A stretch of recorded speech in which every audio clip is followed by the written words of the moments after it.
शेतकरी फार अडचणीत आलेला आहे. त्या मेहनती आणि कष्टाने पिकवलं ते घेतलं जात नाही. पिकवलेल्या पिकाला पाहिजे त्या पद्धतीचा भाव मिळत नाही, उलटं कमी पैशाने विकावं लागतं.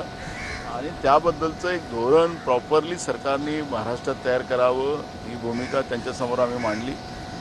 आणि जो आता अडचणीत आलेला शेतकरी आहे त्याला मदत केली पाहिजे, ही भूमिका आमची आहे. दुसरा महत्त्वाचा प्रश्न महाराष्ट्रामध्ये महाराष्ट्राच्या अस्मितेला ज्या प्रकरणाने कलंक लावला, खरात प्रकरणाने, त्या खरात प्रकरणाबद्दलची ही चर्चा त्यांच्याबरोबर माझी झालेली आहे.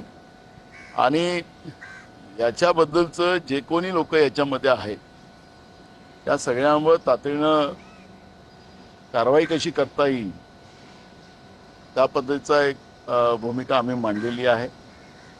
आणि मग विकासाची जी काही कामं असतात त्याबाबतची चर्चा त्यांच्याबरोबर झाली.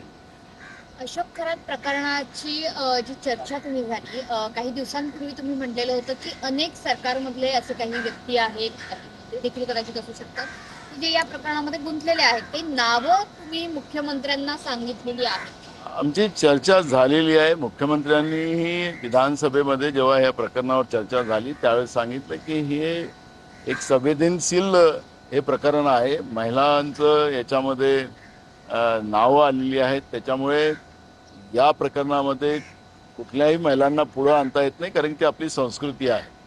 त्यामुळे या प्रकरणामध्ये जी काही दोषी व्यक्ती आहेत त्या दोषी व्यक्तीवरच कारवाई त्या ठिकाणी व्हावी, अशा पद्धतीची आमची भूमिका आहे. आणि म्हणून या सगळ्या गोष्टीला प्रसिद्धी व्यवस्था आपल्याला करता येईल असं मला वाटत नाही.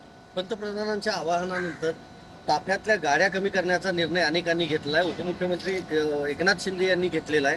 मुख्यमंत्री आज बैठका घेत आहेत. शंभूराज देसाई यांच्यासारख्या अनेक